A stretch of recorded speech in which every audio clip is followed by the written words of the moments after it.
Hello guys, this is probably going to be a bit of a controversial video, so if you don't think this looks right, if you don't think this looks at all like brass, feel free to leave a comment down below. It boosts engagement.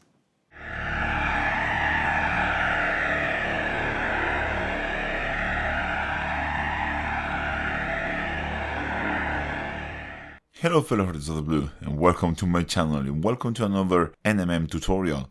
And in this episode we are going to paint brass, and I will give you the option to paint it weathered or not weathered, but please let me start with a small disclaimer. Brass is not one metal, brass is an alloy, and being an alloy means that every brass is a little bit different and it's a really hard color to really point out. So you may think that this looks more like gold, but I really think this is a good recipe, either if you want to use it for brass or if you want to use it for gold or for any other thing that you want. So whether you call this brass or you call this desaturated gold, this is a very good recipe and I think it looks really cool. So let's get cracking.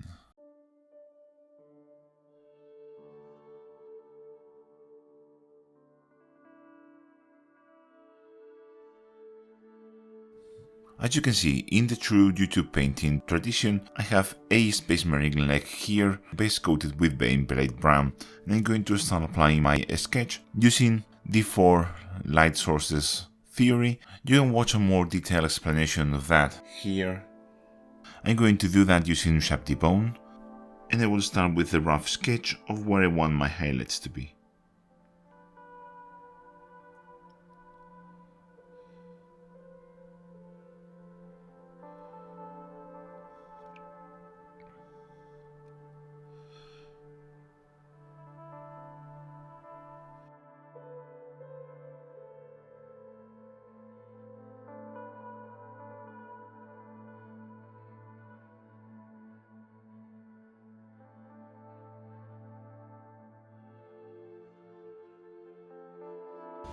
With my sketch with Shapty Bone now finished, I'm going to take a mix of 2 parts Samesi Desert and 1 part of Shapty Bone, and I'm going to make a glaze with that. This sort of consistency here, and I'm going to use this glaze to soften the transition between the Shapty Bone and the Baneblade Brown, and I'm also going to introduce a bit of a yellowy tone into the mid-tones at the same time. What I'm doing is moving my brush from the areas that I don't want so much Samesi Desert to the areas that I want more. In this case, I'm moving it from the Shapty Bone into the middle, and also from the Baneblade Brown into the middle, like that.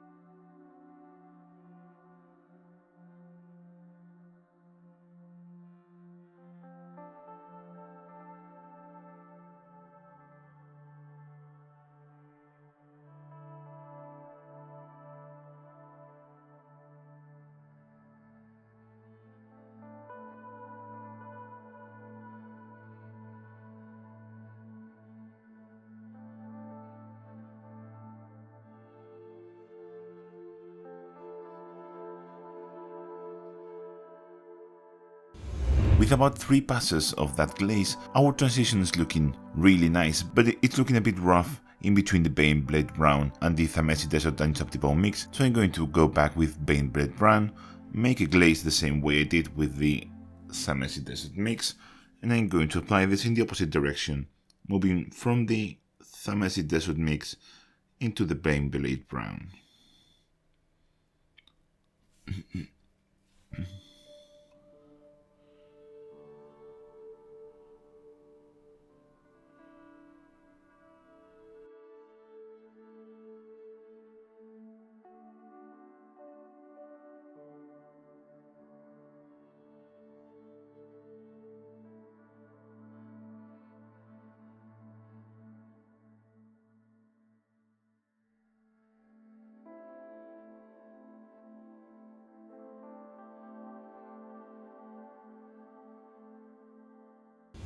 With all my transitions now clean, I'm going to take Gorthor Brown and I'm going to start shading all my NMM. And for this again, I'm going to make this sort of glaze. And I'm going to apply this very carefully, moving from the Vein Blade Brown into the areas of shadows.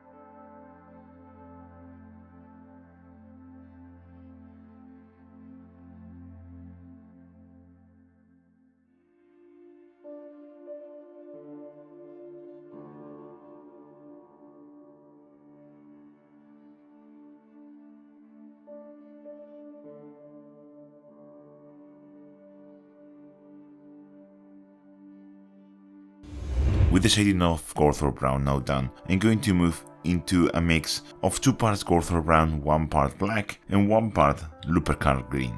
You can even avoid the green if you just prefer to go for more conventional shading, but I think the green adds a very good touch. If you want to avoid the green, just do 1 part Gorthor Brown and 1 part black. Again, I'm thinning this down to very thin glaze. And I'm going to glaze this into the very deepest shadows.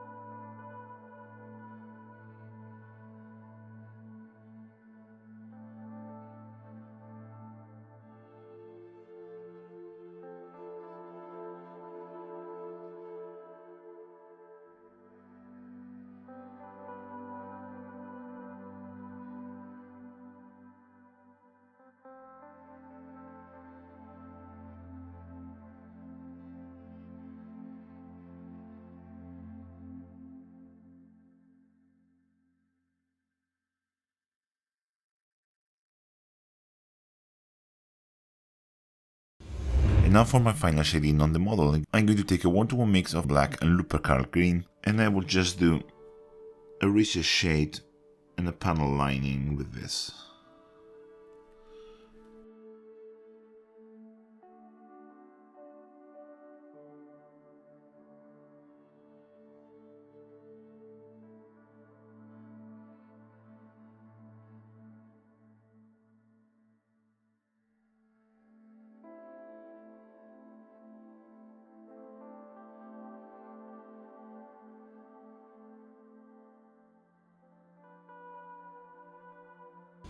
With our leg now completely shaded, I'm going to move into the secondary reflections and all the edge highlighting. And for this I'm going to start with the original mix of 2 parts Sameti Desert, 1 part Ushapti Bone. And I'm going to use this to edge highlight the darker bits on the armor.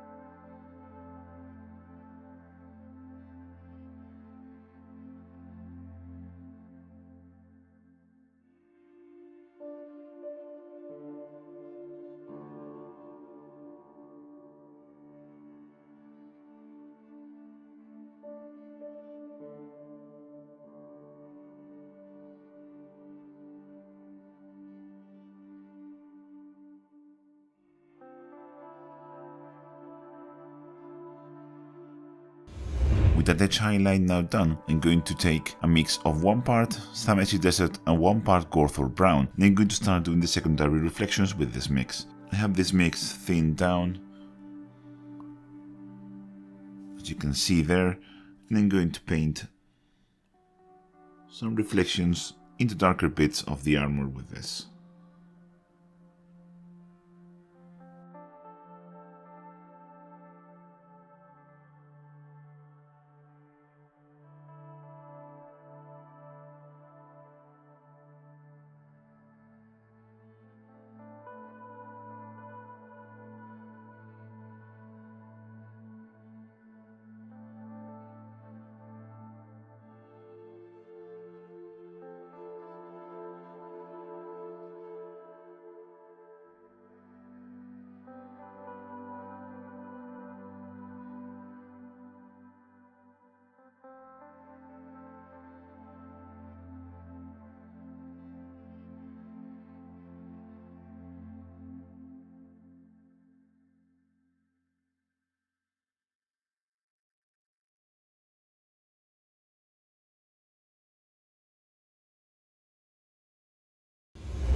With all those done, now I'm going to take Bone and I'm going to do a highlight all across the model.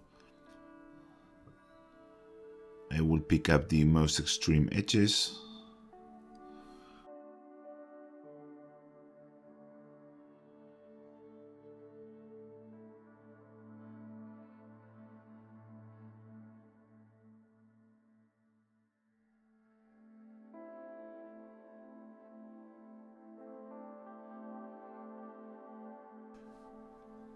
And I will also highlight the very middle of the secondary reflections.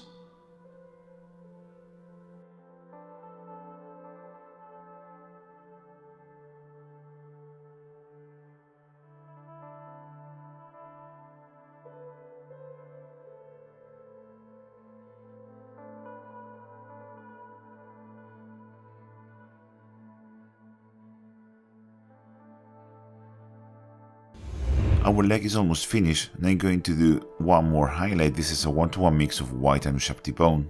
And I'm going to apply this both on the edges, but also on the main surfaces.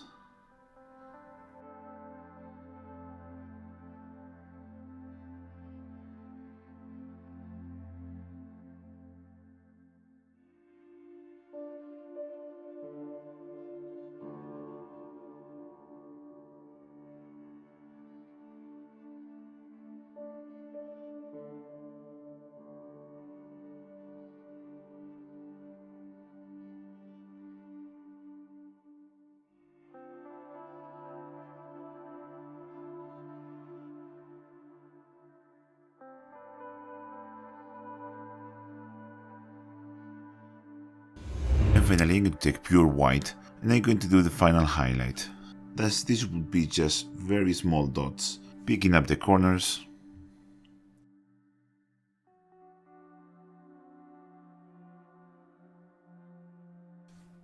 and the very center of our highlights.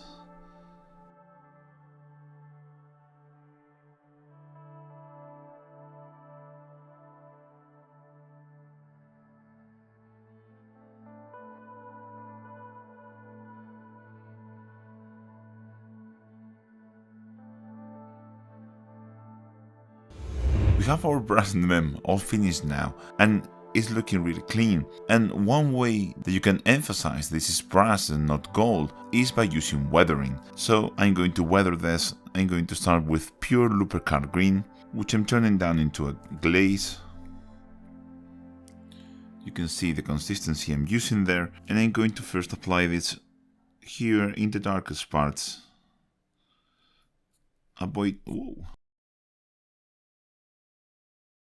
Avoid the edge highlights if you can, try not to mess it up. And I'm just going to apply a tiny bit of this.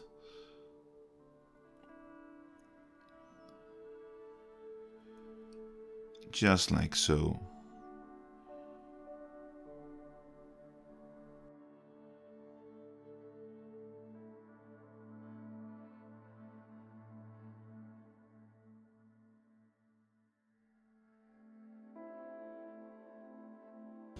With those dark green tones now added into our mini, I'm going to take Seaborite green and I'm going to deposit this into all the crevices.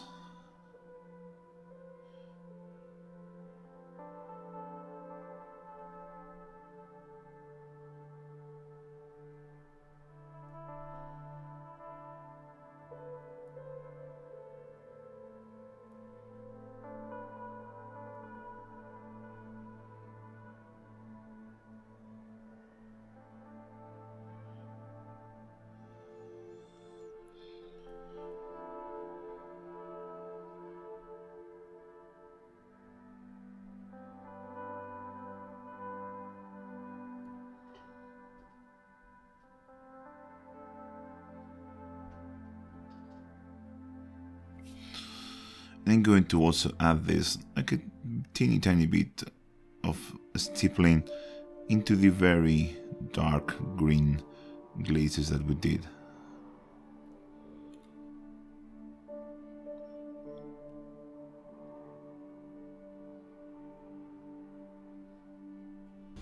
If you feel that those greens are a bit too intense in some parts, you can glaze down using Lupercard greens, exactly the same glaze mix, and glaze it and turn it a bit down if you feel that in some spots you went a bit too far with the Seaborite green.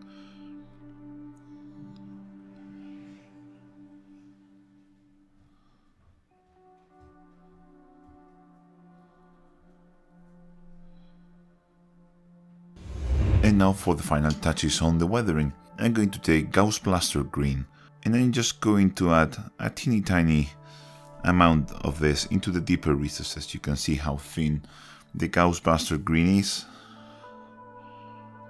And just in the very deepest crevices, you have to think where water will accumulate more.